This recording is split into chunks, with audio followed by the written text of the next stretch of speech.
When people are in distress, especially emotional or psychological distress, they usually want two things. One, to understand why they feel the way they do. And two, they want to learn how to feel better.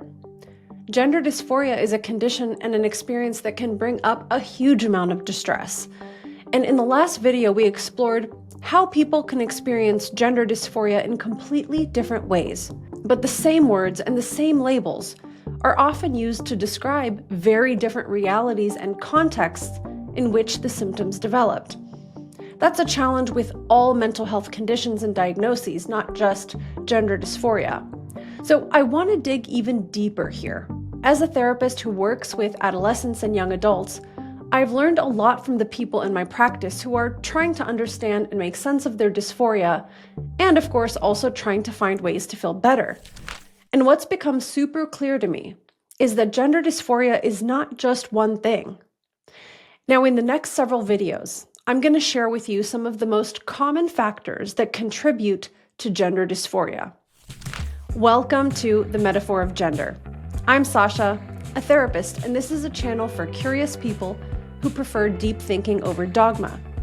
We explore identity, meaning, and how to live life well. I'm about to outline the factors that contribute to gender dysphoria. And it's important to keep in mind these are not cut and dry causes. Gender dysphoria is a complex experience that's influenced by both innate and external factors, and almost always a bit of both. These contributing factors can coexist and overlap. They're often related to one another, and over time they might even morph into something a little bit different. Now, these processes also aren't always conscious, and it might take some careful introspection or help from an honest therapist, friend, or parent to recognize these factors in yourself. And honestly, if I were making this video in 1986, this list would look really different, because who experiences gender dysphoria today and how it shows up, all of that is actually really different now than it was a few decades ago. And as always, we'll be approaching these concepts with psychological flexibility and discernment rather than getting too rigid or formulaic with these ideas. So, based on my clinical experience, here are the 7 main factors which can generate, contribute to, and shape a person's gender dysphoria. Rejection of natural gender nonconformity. This happens when a person's natural way of being, their innate preferences and interests, fall pretty far outside of the cultural norm for their sex. And due to internal conflicts or external pressures, their gender nonconformity is rejected, and they come to feel that they're not succeeding as a boy or a girl, whatever their biological sex is. These individuals are more likely to say that from a very young age they were experiencing gender dysphoria, whereas others on today's list might not have become gender dysphoric until their adolescent or teenage years, or even in adulthood. Physical and anatomical dysphoria.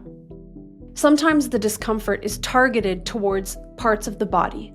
That may be because the person is specifically uncomfortable with their sex characteristics or the body parts that signal male or female. Sometimes, however, it's a bit more ambiguous and less related to sex characteristics specifically. A general struggle with body image, body dysmorphic disorder, or physical discomfort during puberty can develop into gender dysphoria. Intellectual and social resistance.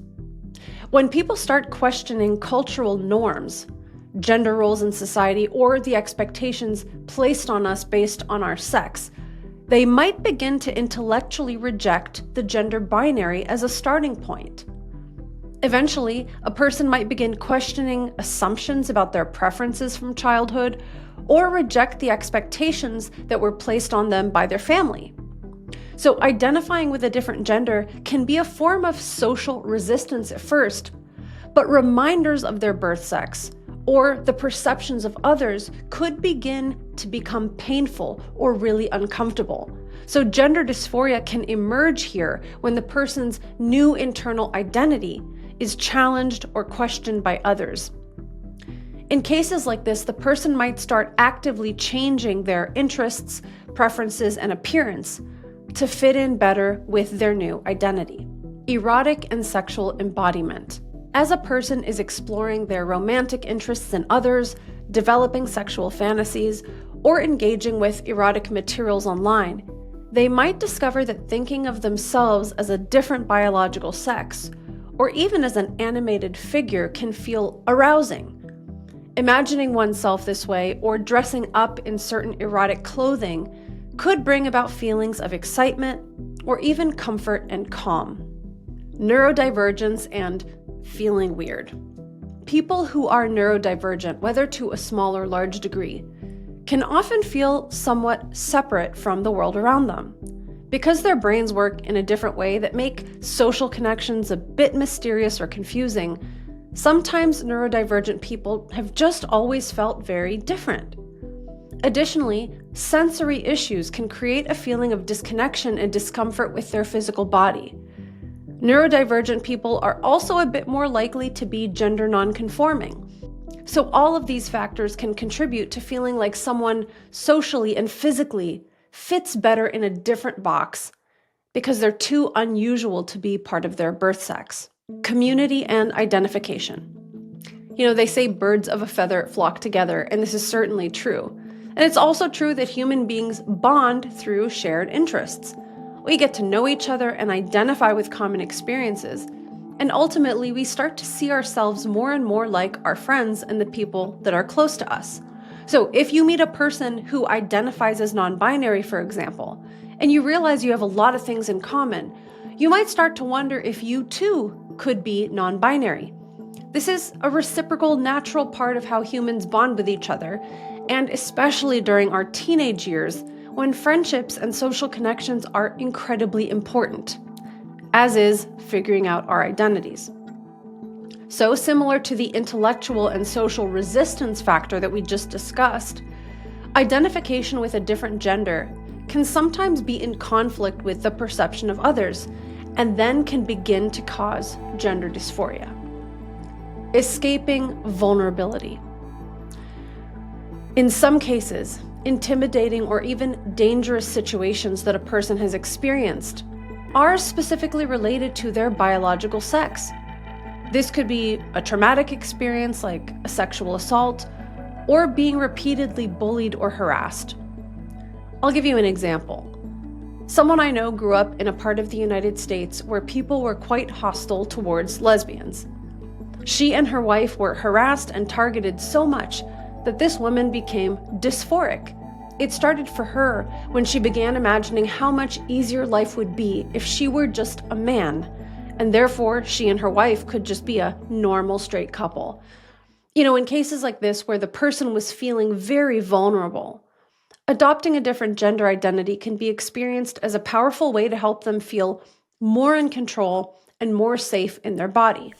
As I said before, we're going to look much more closely at each of these in upcoming videos. But based on what I shared so far, do you recognize one or more of these in your own experiences?